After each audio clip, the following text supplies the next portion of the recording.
Hi, I'm Josh from Velocity Micro. Today we're going to be taking a look at Intel's new 12th gen Alder Lake processor.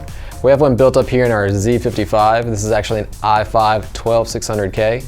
Now, one of the cool things that Intel did with these new processors is they switched to more of a hybrid model. Now, Intel has been kind of moving toward that model over the past few generations with their turbo cores. What they've done here are separate P and E cores. The P cores are multi-threaded cores, and the E cores run at a lower clock speed and they're single threaded. So with a 6 P core, 4 E core system like this, it's 16 total threads.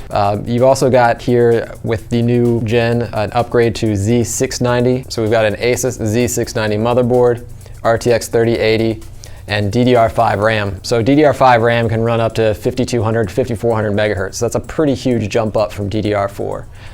In addition to the DDR5, you've also got PCIe Gen 5. Obviously there's no hardware to go along with that quite yet, but that's coming down the road. So from a future-proofing perspective, that's a really nice feature to have as well.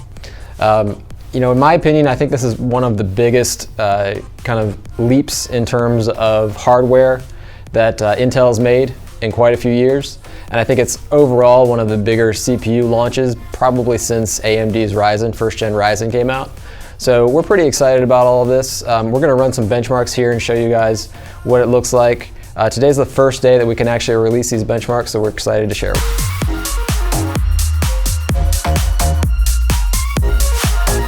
All right, so let's take a look at some of these benchmarks that we have. We ran these earlier, so Cinebench is a really good benchmark for evaluating multi-threaded CPU performance. Now again, this is an i5 12600K, so you're not going to see the eye-popping numbers that you would from like the i9. You can see it plays really well here in the high-end space. Compares well to the Threadripper 1950X, which was a first-gen Threadripper. That was a 32-core processor, so it actually beats out the 32-core from a few years ago. If you look down here, maybe like the 7th gen i7, which if you're looking to upgrade, that may be something that you're running or something similar.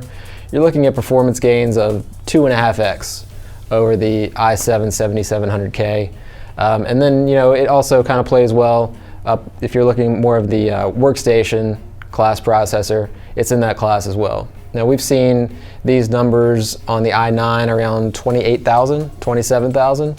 So at that point you're getting pretty close to a 2990WX. We're also going to do a blog post that kind of highlights some of those other benchmark scores, so you could take a look at those as well. Let's also take a look at 3D Mark.